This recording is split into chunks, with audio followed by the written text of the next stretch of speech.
سرکار شہنشاہ بغداد سلطان الاولیاء عبد القادر جیلانی رضی اللہ تعالیٰ عنہ، اس عظیم شخصیت کا نام ہے جس کو اللہ تبارک و تعالیٰ نے مقام محبوبیت کے ساتھ مقام غوثیت عطا فرمایا۔ اولیاء کرام میں یہ مقام بہت کم کو ملا ہے جو سلطان الاولیاء شہنشاہ بغداد کو ملا ہے، ورنہ اولیاء میں کوئی ایسا نہیں ہے جو منبر پر کھڑے ہو کر کے یہ اعلان کرے کہ میرا قدم ہر ولی کی گردن پر ہے۔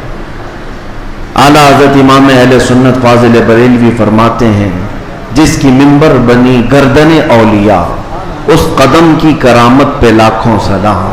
جو ولی قبل ہوئے یا بعد ہوئے یا ہوں گے، سب ادب دل میں رکھتے ہیں میرے آقا تیرا۔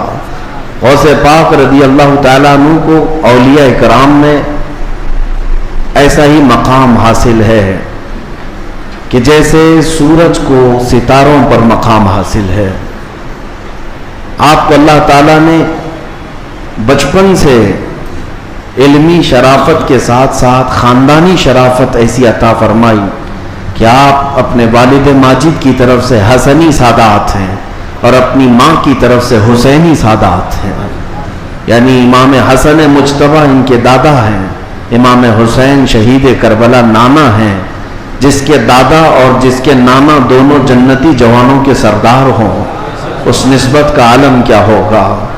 میرے عزیزو، گھر کے اندر سادات کے ہاں جو پرورش کا معمول ہوا کرتا تھا، اسی سے اندازہ کر لیں آپ کی ولادت 29 شعبان کو ہوئی تھی اور چاند رات تھی، دوسرے دن کو رمضان شروع ہونے تھا اور چاند میں اختلاف ہو گیا جیلان میں۔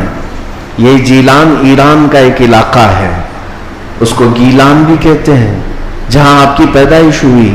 لوگوں کے دوران شک پیدا ہوا کہ چاند ہوا کہ نہیں ہوا۔ غوث پاک رضی اللہ تعالیٰ عنہ کی ماں فاطمہ ام الخیر جو نہایت ہی شریف خاتون ہیں سادات کی، آپ نے لوگوں سے کہا کہ رمضان ہو چکا ہے، اس لیے کہ سحری سے لے کر افطار تک میرے بچے نے دودھ کو منہ نہیں لگایا ہے۔ پورے جیلان میں یہ بات مشہور تھی کہ سادات کے گھر میں ایک ایسا بچہ پیدا ہوا ہے جو سحری سے لے کر کے افطار تک اپنے ماں کے دودھ کو تک نہیں پیتا۔ یہ ان ایام کی میں بات کر رہا ہوں کہ ابھی غوث پاک رضی اللہ تعالیٰ عنہ ایک دن کے تھے، یعنی پیدائشی طور پر۔ میں آپ کو یہ بتاؤں کہ آپ سب غوث پاک کو پیران پیر کہتے ہیں کہ نہیں، یعنی پیروں کا پیر ہے، اور روشن ضمیر کہتے ہیں، سارے سلسلے وہاں تک جا کر پہنچ جاتے ہیں تو فخر کرتے ہیں۔ غوث پاک سے جس کا سلسلہ ملتا ہے وہ دنیا میں فخر کرتا ہے۔ میں یہ کہتا ہوں کہ پیروں کا پیر پیدا ہوتے ہی روزہ رکھتا ہو، اور اگر کوئی ڈھکوسلا جھوٹا پیر یہ کہتا ہے کہ ہمارے اوپر شریعت نہیں ہے، تو بات یہ یاد رکھ لینا کہ اس کا غوثیت معاف سے کوئی تعلق ہی نہیں ہے۔ وہ شیطان کا مرید ہو سکتا ہے، رسول اللہ تک لے جانے والا راستہ ہرگز نہیں ہو سکتا۔ میرے آقا صلی اللہ علیہ وسلم تک لے جانے والا راستہ وہی ہے جو غوثیت معاف کے راستے سے ہو کر کے چلتا ہے۔ پیدائشی طور پر شریعت کی پاسداری کرنے والے شیخ عبد القادر جیلانی، میرے عزیزو، آپ کو یہاں غوث پاک کی کرامات سنتے سنتے ایک کسوٹی بھی حاصل کر لینا چاہیے کہ ہر پیر کو پرکھ کر کے دیکھو، شریعت کے سانچے میں اترتا ہے تو وہ مرشد ہے، اور شریعت سے ہٹ جاتا ہے تو پھر وہ شیطان کا پھندا ہے۔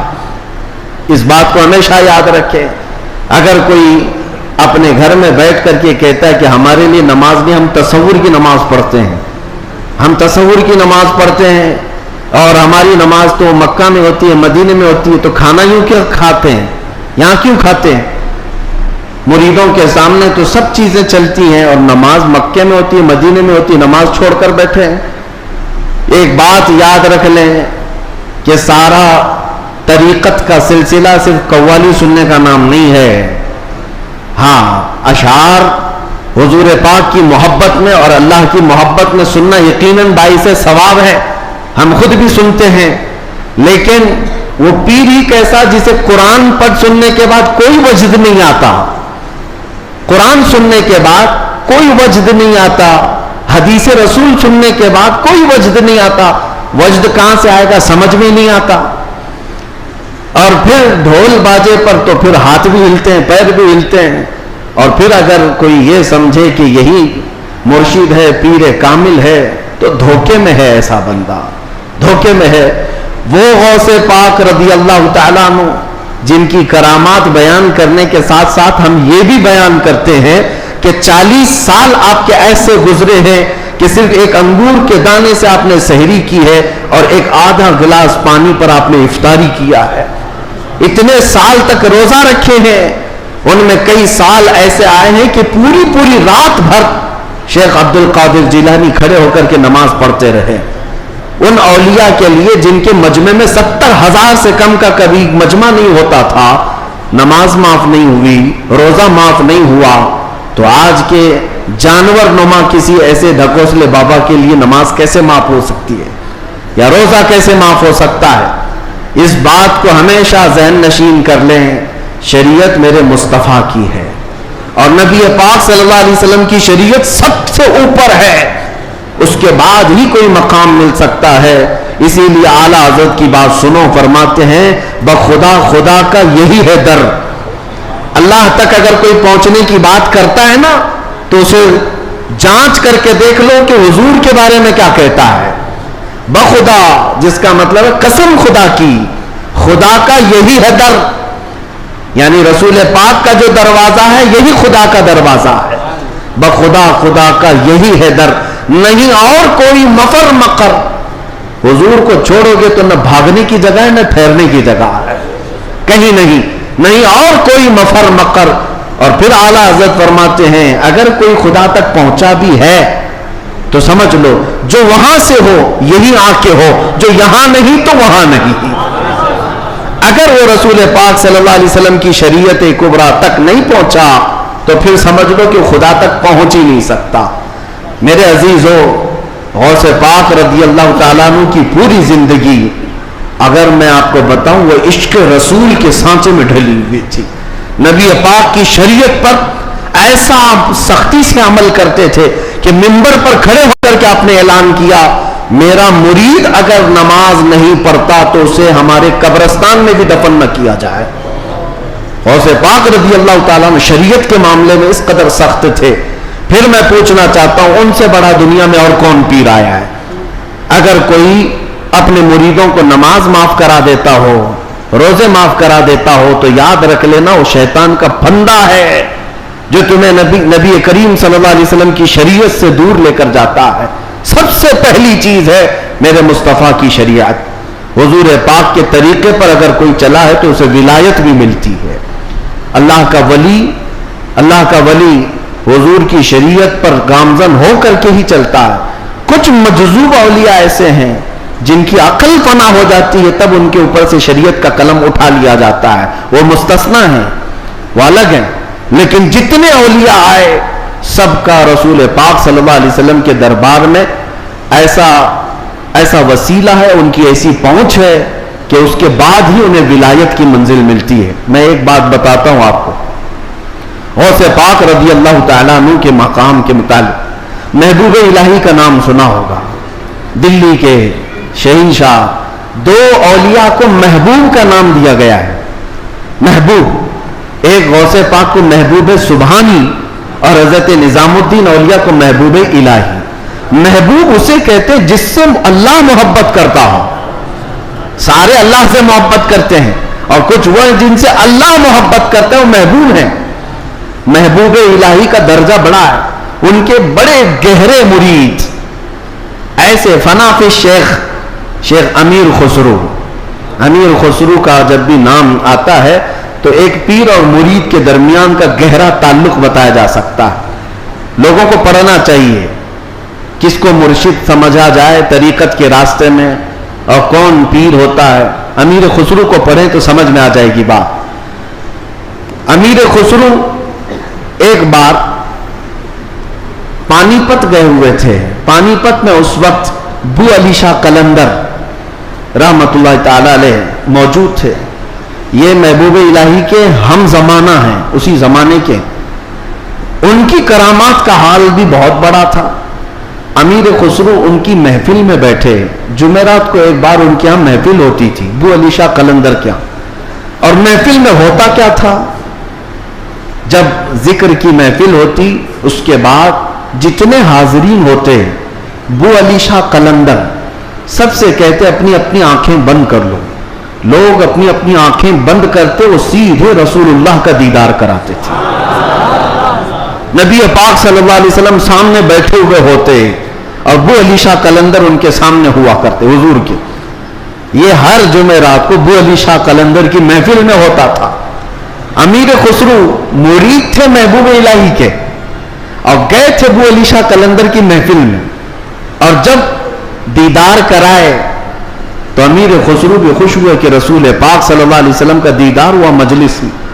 لیکن بات اتنی ہوئی, آنکھیں کھولنے کے بعد ابو علی شاہ قلندر امیر خسرو کو یوں کہتے ہیں, خسرو میں تو رسول اللہ کی مجلس میں تجھے لے گیا, تیرا پیر تو وہاں کہیں نظر نہیں آیا, تیرا پیر وہاں پر نظر تو نہیں آیا. امیر خسرو کو یہ بات لگ گئی, میں میرا مرشد میرے پیر کا مقام بلند سمجھتا ہوں, لیکن حقیقی بات ہے کہ حضور کے دربار میں جب میں تصور میں حاضری دیا, محبوب یہ ابو علی شاہ قلندر بھی تھے اور بھی اولیاء تھے, لیکن میرے پیر تو نظر نہیں آئے. وہ غمگین حالت میں اپنے پیر کے پاس آئے, اپنے مرشد کے پاس. محبوب الہی سے کہتے ہیں آج میں محفل میں گیا اور انہوں نے فارسی ایک کلام لکھا ہے, شب جائے کہ من بودم, بہت مشہور کلام ہے امیر خسرو کا. اس واقعے کے بعد انہوں نے لکھا تھا. پہلے پورا واقعہ کیا ہوا وہ میں بتاتا ہوں. محبوب الہی کے پاس روتے ہوئے کھڑے تھے. ابو علی شاہ قلندر نے رسول اللہ کا دیدار کرایا, لیکن ساتھ میں انہوں نے مجھے تانا مارا کہ تمہارا پیر تو محفل میں نظر نہیں آیا. محبوب الہی نے کہا کہ پھر سے جاؤ محفل میں, پھر سے جاؤ محفل میں, ابو علی شاہ قلندر کے دیدار ہو رہا ہے اور اچھی بات ہے. کہا آپ نہیں ہیں اس محفل میں کیسے جاؤں. محبوب الہی نے تھپک کر کہا خسرو ابو علی شاہ قلندر سے مت پوچھنا, جب وہ دیدار کرائیں رسول اللہ کا تو خود رسول اللہ سے پوچھنا میرا پیر کہاں. اولیاء بہت سارے بیٹھے ہیں, محبوب الہی کہاں ہیں. تو میر خسرو گئے. اب کی بار جو محفل سجی اور جب آنکھ بند کرنے کا حکم ہوا, امیر خسرو نے آنکھ بند کی, دیدار ہوا میرے مصطفیٰ کا. اولیاء کرام کی مجلس تھی. خسرو کہتے ہیں میں آگے بڑھا, نبی کونین صلی اللہ تعالی علیہ وسلم کے دربار میں دست بستہ عرض کیا یا رسول اللہ اولیاء کی محفل ہے, یہاں پر میرے مرشد نظام الدین اولیاء نظر نہیں آتے. نبی پاک نے فرمایا ایک منزل اوپر چڑھ جا, ایک منزل اوپر چڑھ جا.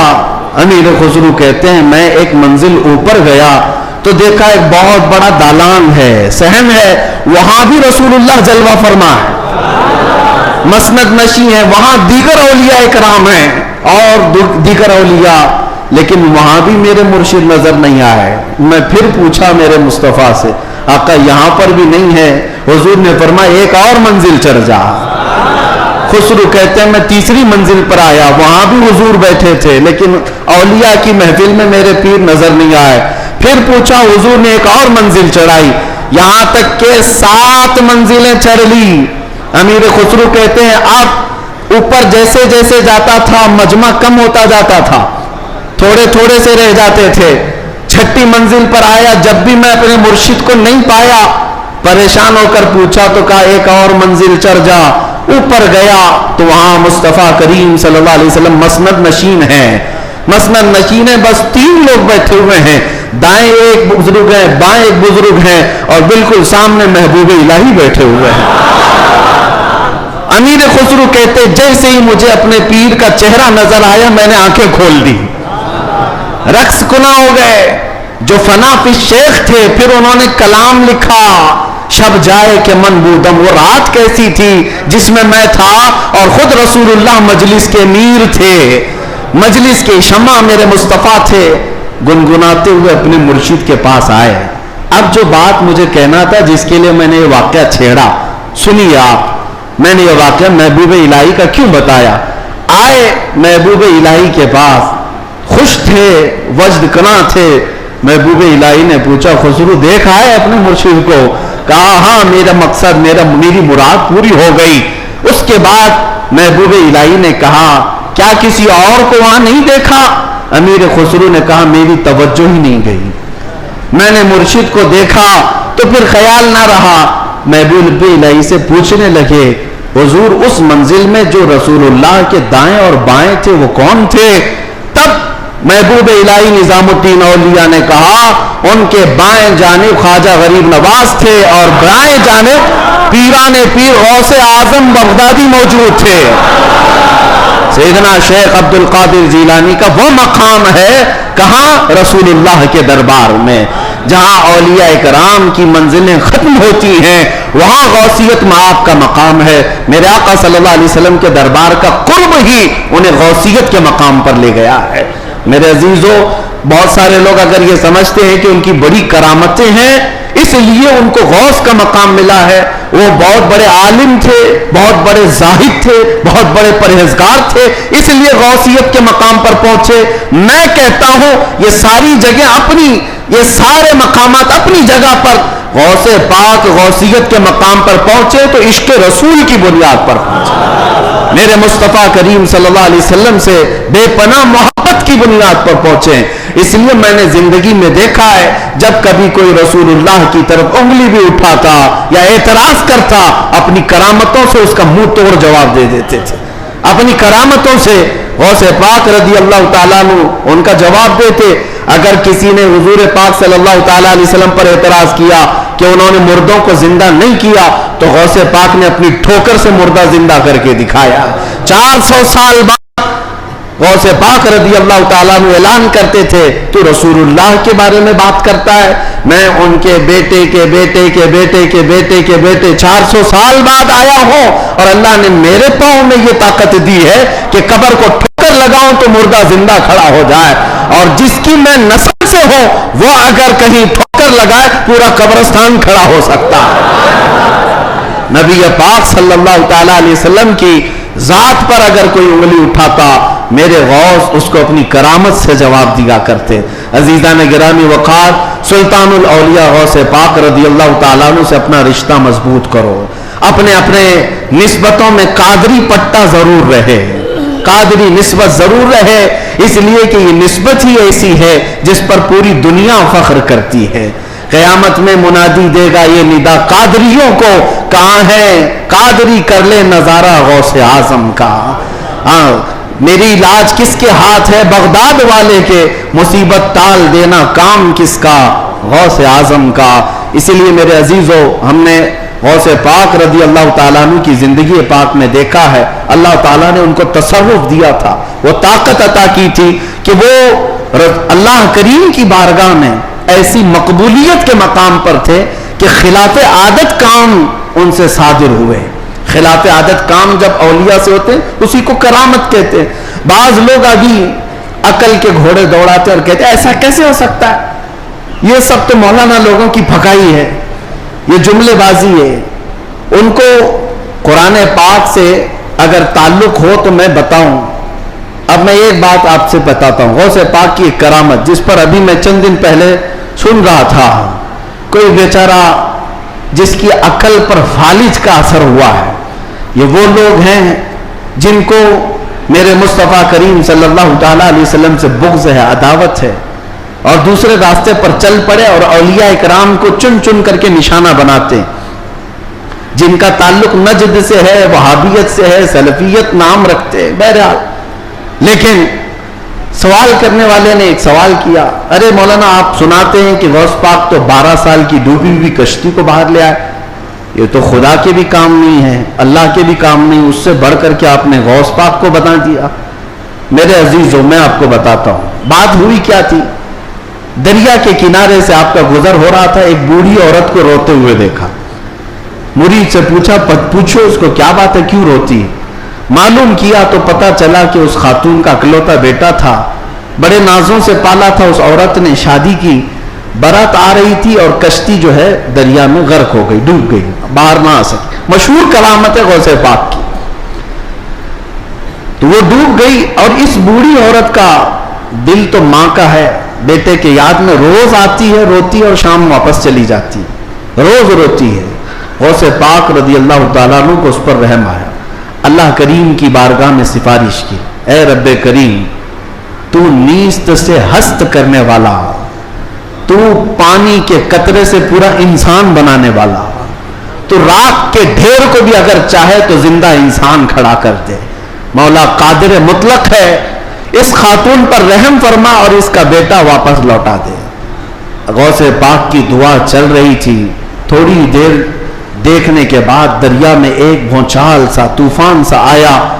پانی کے اندر ایک عجیب سی سرسراہٹ ہوئی. تھوڑی دیر کے بعد دیکھا تو ایک کشتی برآمد ہوئی.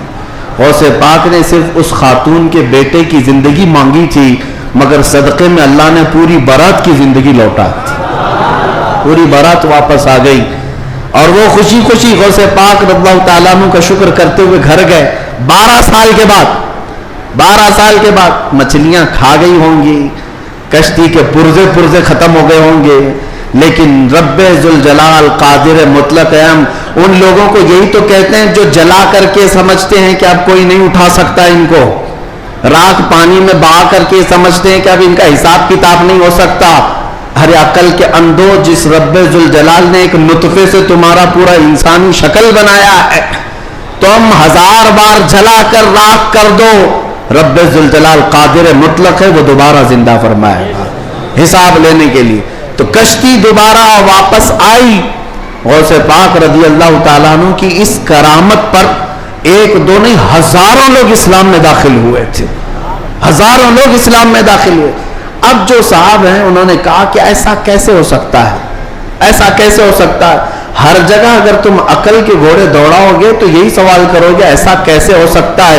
اگر تمہاری عقل میں بات نہیں آتی تو سمجھ لو اسی کو کرامت کہتے ہیں، اسی کو کرامت کہتے ہیں. تم اور ہم بھی کر سکتے تھے تو پھر غوث کی کرامت کا مطلب ہی کیا ہے؟ تم بھی غوث ہوتے، ہم بھی غوث ہوتے. کرامت ہے جو عقل میں نہیں آئے گی. اور قرآن سے اگر دلیل مانگتے ہو، سنو، سلیمان علیہ السلام نے اپنے دربار میں ایک بار اعلان کیا تھا، کون ہے جو سبا بلقیس کا تخت یہاں پر لے آئے گا. سلیمان علیہ السلام فلسطین میں بیٹھے ہوئے ہیں اور سبا بلقیس کا تخت یمن میں ہے. یمن اور فلسطین میں 1000 کلومیٹر سے زیادہ کا فاصلہ ہے. ایک جن کھڑا ہوا، کہا اللہ کے نبی میں لے آتا ہوں. پوچھا کتنی دیر میں؟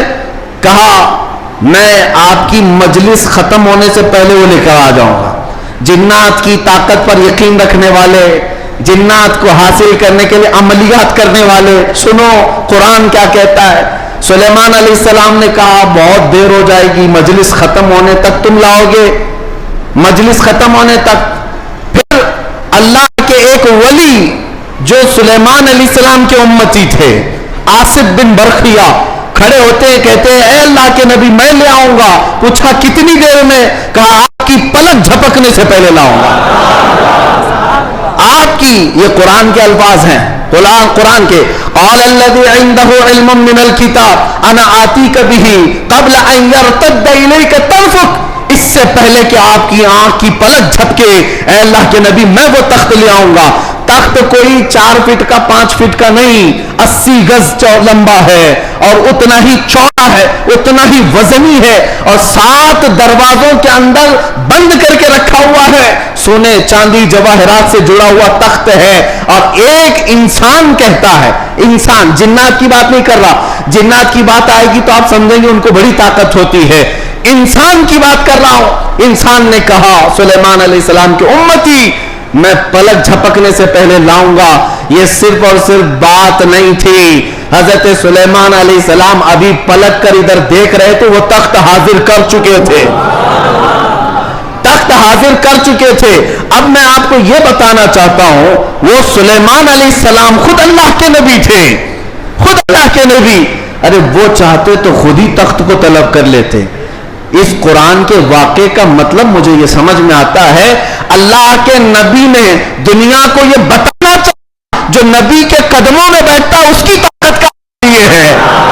نبی کی طاقت تو بہت دور. اور یہ بھی بنی اسرائیل کے نبی سلیمان علیہ السلام, ان کے امتی کی طاقت کا حال یہ ہے, تو پھر سید الانبیاء محمد رسول اللہ اور ان کی امت کے عام اولیاء کی بات نہیں کر رہا ہوں. شیخ عبد القادر جیلانی جن کا قدم کی گردن پر ہے, وہ 12 سال کی کشتی واپس لے آئے تو تعجب کی بات نہیں, بلکہ ہم سمجھتے ہیں قرآن اس کرامت کو بالکل عینی طور پر بیان کر رہا ہے.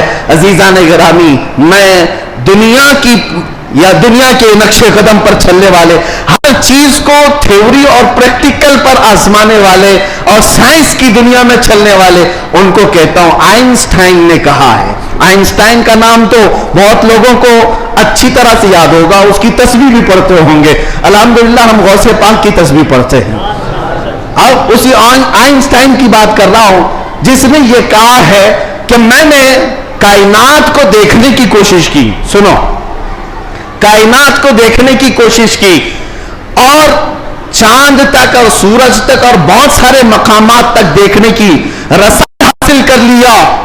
اور اس نے کہا کائنات کا جو کنارہ, ایک کنارہ میں نے دیکھا, اس کے لیے وہ کہتا ہے 2 کروڑ نوری سال لگ جائیں گے. 2 کروڑ نوری سال. نوری سال کس کو کہتے ہیں پتہ ہے؟ یہ جو سال ہمارے چل رہے ہیں, یہ سال صبح ہوتی ہے 6 بجے صبح ہوئی, شام میں 6 بجے سورج ڈوبا, آرام سے دن چل رہے ہیں. نوری سال اس کو نہیں کہتے. نوری سال 1 منٹ میں 1,80,000 کلومیٹر کا سفر کرتا ہے. 1 منٹ میں 1,80,000 کلومیٹر کا سفر طے ہو جاتا ہے نوری سال میں. اس طرح 1 منٹ کی بات کر رہا ہوں, 1 منٹ کی, اس طرح کے 2 کروڑ سال لگ جائیں گے کائنات کو دیکھنے کے لیے. یہ کون کہہ رہا ہے؟ آئنسٹائن کہہ رہا ہے, جس کے پیچھے تم لوگ آگے پیچھے جس کو قبلہ بناتے ہو. سنو, 2 کروڑ نوری سال لگ جائیں گے کائنات کے کنارے دیکھنے کے لیے, کائنات کی ساری چیزیں دیکھنے کے لیے. اور آؤ شہنشاہ بغداد کے دربار میں, کہتے ہیں نظرت الی اللہ جمعاً کخردلۃ علی حکم اتصالی, میں اللہ کی پوری کائنات کو ایسے دیکھتا ہوں جیسے اپنے ہتھیلی میں رائی کے دانے کو دیکھتا ہوں. تمہارے سارے آلے, تمہارے سارے کمپیوٹر 2 کروڑ سال میں بھی وہاں نہیں پہنچ سکتے جہاں شہنشاہ بغداد کی ایک نگاہ پہنچتی ہے. ہاں, میرے غوث نے فرمایا نظرت الی بلاد اللہ جمعاً کخردلۃ علی حکم اتصالی, میں اللہ کے پورے شہروں کو, کائنات کو ایسے دیکھ رہا ہوں جیسے اپنے ہتھیلی میں رائی کے دانے کو دیکھ رہا ہوں. عزیزان گرامی وقار, الحمدللہ ہمارے پاس فخر کرنے کے لیے بہت کچھ ہے, بہت کچھ ہے. غوثیت معاد کی نسبت میں ہی اعلیٰ حضرت کو مجدد بنایا ہے, اعلیٰ حضرت کو مجدد بنایا ہے. اور امام اہل سنت فاضل بریلوی اسی نسبت پر فخر کرتے ہیں. دیکھا جائے تو امام اہل سنت اعلیٰ حضرت نے تقریباً 1000 سے زیادہ کتابیں لکھ ڈالی ہیں. 55 علوم پر اللہ نے مہارت تام عطا کی ہے, اور بہت سارے شاگردوں کی کھیت تیار کی ہے. امت پر ایک بہت بڑا امتیوں پر احسان ہے. لیکن ساری چیزیں اپنی جگہ پر, قرآن کا ترجمہ کیا ہے, فتاوی رضویہ شریف ہے, بارگاہ مصطفیٰ میں ہدایت بخشش ہے, بہت سارے کام ہیں. لیکن جب رسول اللہ کے دربار میں حاضر ہوتے ہیں, اعلیٰ حضرت یہ نہیں کہتے یا رسول اللہ میں فتاوی رضویہ لے کے آیا ہوں, میں کنز الایمان لے کر کے آیا ہوں, میں ہدایت بخشش لے کے آیا ہوں, بلکہ اعلیٰ حضرت یہ کہتے ہیں تیری سرکار میں لاتا ہے رضا اس کو شفیع جو میرا غوث ہے اور لاڈلا بیٹا تیرا. نسبت کے لیے بھی بارگاہ مصطفیٰ میں اعلیٰ حضرت نے اگر کسی بات پر فخر کیا ہے تو غوثیت کی نسبت پر فخر کیا ہے. یا رسول اللہ تیری سرکار میں لاتا ہے رضا اس کو شفیع جو میرا غوث ہے اور لاڈلا بیٹا تیرا. یقیناً میرے عزیز و کرامات سنانے کا وقت جمعہ کے چھوٹے وقت میں نہیں ہوتا, ورنہ میں بہت ساری چیزیں سناتا. الحمدللہ غوثیت معاد شہنشاہ بغداد پیر پیراں میر میراں, جس کی نسبت الحمدللہ چھوٹوں کو بڑا بنا دیتی ہے اور ادنا کو اعلیٰ بناتی ہے۔ الحمدللہ ابھی ابھی حاضری سے میں آیا اور حاضری کے بعد دل میں یہ احساس ہوتا ہے۔ ایک بزرگ وہاں پر ملاقات جن سے ہوئی، وہ عربی اور علوی سادات میں سے ہیں، عمر کافی ہو چکی۔ انہوں نے مجھے مل کر کے ہاتھ پکڑ کر کے کہا آؤ میں تمہاری حاضری کراتا ہوں۔ غوث پاک رضی اللہ تعالیٰ عنہ کے دربار میں تقریباً 55 سال سے، اور بڑی ان کی یعنی بڑے معاملات ہیں۔ بہرحال میں مختصر ہی عرض کرتا ہوں کس لیے میں بات کہہ رہا ہوں۔ انہوں نے کہا غوث پاک رضی اللہ تعالیٰ عنہ ہر حاضر ہونے والے کو کچھ نہ کچھ دے کر بھیجتے ہیں، اور اللہ کریم تمہارے مستقبل میں بہت کچھ تجھے عطا کرے۔ دعا کیا۔ ہم نے کہا کہ یہاں کی اتنے بڑے دربار میں بڑے بڑے حاضر ہوتے، میری کیا حیثیت ہے، مجھے یہاں پر میری کیا حیثیت ہے، کیا مقام ہے۔ ایک جملہ انہوں نے کہا جس سے سینہ چوڑا ہو گیا۔ کہا یہاں پر سب اچھے نہیں آتے، بلکہ غوث پاک تو چوروں کو بھی کتب بناتے ہیں۔ برا ہو تو کیا ہوا، نسبت بھلی ہے یا غوث، تجھ سے در سے سگ اور سگ سے ہے مجھ کو نسبت، میری گردن میں بھی ہے دور کا ڈورا تیرا۔ اعلیٰ حضرت یہی فرماتے ہیں جن کتوں کے گلے میں پٹا ہوتا ہے ان کتوں کو میونسپلٹی والے نہیں لے جاتے، نہیں لے جاتے، اور نہ ہی انجیکشن مارتے ہیں۔ کیوں؟ یہ علامت ہے کہ کسی کا پالا ہوا ہے، اور گلے میں پٹا نہ ہو تو اٹھا کر لے جائیں گے۔ بہت زیادہ شور مچاتے ہیں یہ کتے، ان کو لے جاؤ۔ جن کتوں کے گلے میں پٹا ہے انہیں چھوڑ دیا جاتا ہے کہ مالک ہے اس کا کوئی۔ اسی لیے اعلیٰ حضرت فرماتے ہیں اس نشانی کے جو سگ ہیں نہیں مارے جاتے، میری گردن میں بھی ہے، حشر تک میرے گلے میں رہے پٹا تیرا۔ ہمارے گلے میں غوث پاک رضی اللہ تعالیٰ عنہ کی نسبت کا پٹا ہے۔ انشاءاللہ العزیز کوئی اور دوسرا ہمیں اچک نہیں لے جائے گا، اتنا یقین ضرور ہے، اتنا یقین ضرور ہے۔ اور مجھے ایک بات یہ بھی یاد آئی کہ ایک صاحب نے کہا وہ دوسرے ملک کے ہیں، ہمارے پڑوسی ملک کے ہیں، اور انہوں نے کہا کہ ہمارے ہاں حالات تو سب اپنے حساب کے ہیں، پھر بھی بہت ساری چیزیں ڈر لگتا ہے، سہمتے ہیں۔ آپ ایسے نرغے میں ہیں پھر بھی بول رہے ہیں، اچھی بات ہے۔ ایسی جگہ پر آپ ہیں جہاں کے حالات ہم دور سے سنتے ہیں، بڑے ڈینجر ہیں، لیکن بول رہے ہیں۔ میں نے کہا آپ نے سنا نہیں اعلیٰ حضرت نے کیا فرمایا؟ اعلیٰ حضرت نے یہ فرمایا کیا دبے جس پہ حمایت کا ہو پنجہ تیرا۔ ایسا آدمی کیوں ڈرے گا، ایسا آدمی کیوں ڈرے گا جس پر پنجہ غوث پاک کا ہوگا؟ کیا دبے جس پہ حمایت کا ہو پنجہ تیرا، شیر کو خطرے میں لاتا نہیں کتا تیرا۔ غوث پاک کا جو کتا ہے وہ شیر کو بھی پرواہ نہیں کرتا۔ الحمدللہ ہم غوث پاک کے دربار کے کتے ہونے پر فخر کرتے ہیں۔ ہمیں اس بات پر کوئی وہ نہیں ہے، الحمدللہ ہماری نسبت ہے دربار غوث سے، اور وہ اس لیے بھی کہ ایک دو نہیں۔ میں آپ کو بتاؤں اہل حدیث جماعت وہابی جماعت کے سب سے بڑے عالم جس کی پیروی میں یہ لوگ پوری آسمان زمین سے زمین آسمان سے ملاتے ہیں، شیخ ابن تیمیہ نے اپنے کتاب میں لکھا ہے، اہل حدیث جماعت کے سب سے بڑے امام کہتے ہیں کہ میں نے اپنی زندگی میں اتنی کرامات کسی کی نہیں دیکھی جتنی شیخ عبد القادر جیلانی کی۔ ارے تمہارے گھر سے بھی بات آ رہی ہے میرے غوث کی، ہر گھر سے بات آ رہی ہے۔ کیوں؟ اس لیے کہ سورج نکلتا ہے تو سب کو پتہ چلی جاتا ہے، سب کو پتہ چلتا ہے۔ اچھے خاصے لوگ بھی بول پڑتے ہیں کہ دن ہو چکا ہے، دن ہو چکا ہے۔ سورج سے دشمنی ہے تو ٹھیک ہے، لیکن بولنا تو پڑے گا کہ دن نکلا ہوا ہے، دن نکلا ہوا ہے۔ غوث پاک کی کرامات ایسی ہیں جیسے سورج نکلا ہوا ہے۔ میرے عزیزو، ایک صاحب ہے، اب ہماری محبت کس بات سے ہونی چاہیے؟ غوث پاک رضی اللہ تعالیٰ ہماری محبت اس لیے بھی ہے، کئی اولیاء اکرام نے یہ باتیں لکھی بھی ہیں، فرماتے ہیں ان کے غوث پاک رضی اللہ تعالیٰ عنہ کے ایک مرید بھی ہیں، وہ تقریباً 14 اونٹوں پر شکر کے تھیلے لے کر کے سفر کر رہے تھے، سامان تجارت لے کر جا رہے تھے۔ رات کو ایک جنگل میں انہوں نے پڑاؤ کیا اور رات وہاں گزاری، تو جیسی ہی رات گزاری، خطرناک جنگل تھا، ان کے 4 اونٹ سامان سمیت غائب ہو گئے، اور بھاری ان کا نقصان تھا، بڑا سامان تھا اس میں۔ وہ صبح غمگین بیٹھے ہوئے تھے، انہوں نے کہا کہ ایسے وقت میں اب قافلہ بھی چل پڑا، میں اپنے اونٹوں کو ڈھونڈوں تو اس خوفناک جنگل میں کہاں ڈھونڈوں گا؟ انہوں نے کہا مجھے میرے مرشد نے کہا تھا کہ جب کبھی تو مصیبت میں آئے تو مجھے پکارنا، یا شیخ عبد القادر جیلانی شیئن للہ المدد۔ تو وہ بزرگ فرماتے ہیں، یہ کتاب بہجت الاسرار شریف میں بھی موجود، روایت میں بیان کر رہا ہوں، لفظ ہی نہیں کر رہا، کہتے میں وہیں سے پکارنا شروع کیا، یا شیخ عبد القادر جیلانی شیئن للہ المدد۔ میں ابھی پکار ہی رہا تھا، سامنے پہاڑ کی طرف ایک بزرگ مجھے نظر آئے سفید لباس میں، وہ مجھے اپنی طرف بلاتے رہے، ادھر آؤ ادھر آؤ۔ میں دوڑتا ہوا ان کے پاس گیا، میں جب ان کے قریب پہنچا تو وہاں دیکھا پہاڑ کے نیچے میرے چاروں اونٹ چر رہے تھے۔ میں نے چاروں اونٹوں کو اپنے ساتھ لے لیا اور پھر اس بزرگ سے ملنے کے لیے آیا تھا تو وہ تھے ہی نہیں۔ میں اپنے اونٹوں کو لے کر تجارت میں گیا، سامان بیچا، اس کے بعد پھر بغداد آیا اپنے مرشد سے ملنے کے لیے، تو غوث پاک نے فرمایا تیرے چاروں اونٹ صحیح سلامت تو ہم نے دلا دیے تھے۔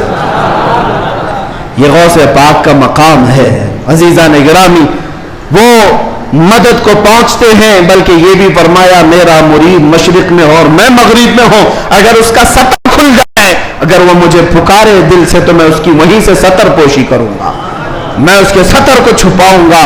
یہ نسبتوں کی بات ہے، یقین تمہارا کتنا مضبوط ہے، کتنا مضبوط ہے، اس یقین کی بات ہے۔ وہاں غوث پاک کے خلیفہ ہیں، ان کے مزار کے پیچھے ہی، ان کا مزار ہمیشہ پانی میں رہتا ہے، ابو خمرہ ان کو کہتے ہیں، شیخ محمد المتقی الہندی، ہندوستان سے جو غوث پاک کے جاتے تھے ملاقات کرنے کے لیے، ان کی تربیت کے لیے وہ رہتے تھے۔ ان کی ایک روایت ہے، ہند سے کچھ لوگ گئے تھے غوث پاک سے ملنے، مل کر کے وہ واپس آ رہے تھے کشتی میں آ رہے تھے تو سمندر میں بیچ سمندر میں پہنچی تو کشتی پھٹ گئی، پانی اندر آنے لگا اور ڈوبنے کے قریب آ گئی۔ یہ چیخنے لگے، پکارنے لگے، اور اسی وقت وہ سارے مرید کہتے ہند سے جو گئے ہوئے تھے، کہتے ہیں اچانک ہماری کشتی میں ایک کالے رنگ کی چادر اوڑے ہوئے بزرگ آئے، ان کے ہاتھ میں ایک بڑی سی سوئی تھی، دھاگا تھا، وہ جلدی جلدی ہماری کشتی کو جہاں جہاں سے پھٹی تھی سیلنے لگے اور سل کر کے پانی پورا باہر کیا۔ ہم تو ڈرے ہوئے تھے، ڈوبنے کے انتظار میں بیٹھے ہوئے تھے، کشتی پھر اپنے مقام پر صحیح سلامت چلنے لگی۔ ہم اللہ کا شکر ادا کرتے ہیں۔ اچانک وہ بزرگ جو آئے تھے، ہم نے پوچھا کہ آپ ہمارے ساتھ سفر میں ہیں یا کون ہے؟ انہوں نے چادر ہٹائی تو سیدنا شیخ عبد القادر جیلانی تھے۔ فرمایا تم میرے مرید ہو، مجھے پکارا، اللہ تعالیٰ نے مجھے بھیجا، میں تمہاری مدد کے لیے آیا۔ عزیزان گرامی، ایک دو نہیں، بہت ساری کرامات کتابوں میں روایتاً لکھی ہوئی ہیں، اور ایک دو نہیں، کئی تواتر کے ساتھ یہ روایتیں موجود ہیں۔ اس لیے بارگاہ غوثیت معاب میں ہم اتنا ہی کہتے جو اعلیٰ حضرت نے کہا تھا، اے غوث سر بھلا کیا کوئی جانے کہ ہے کیسا تیرا، اولیاء ملتے ہیں آنکھیں وہ ہے طلبہ تیرا، سارے اقطاب جہاں کرتے ہیں کعبے کا طواف، کعبہ کرتا ہے طواف در والا تیرا، کیا مرتبہ اے غوث ہے بالا تیرا، اونچے اونچوں کے سروں سے قدم آلہ تیرا۔ اللہ کریم اسی نسبت پر زندہ رکھے اور اسی نسبت پر ہمارا خاتمہ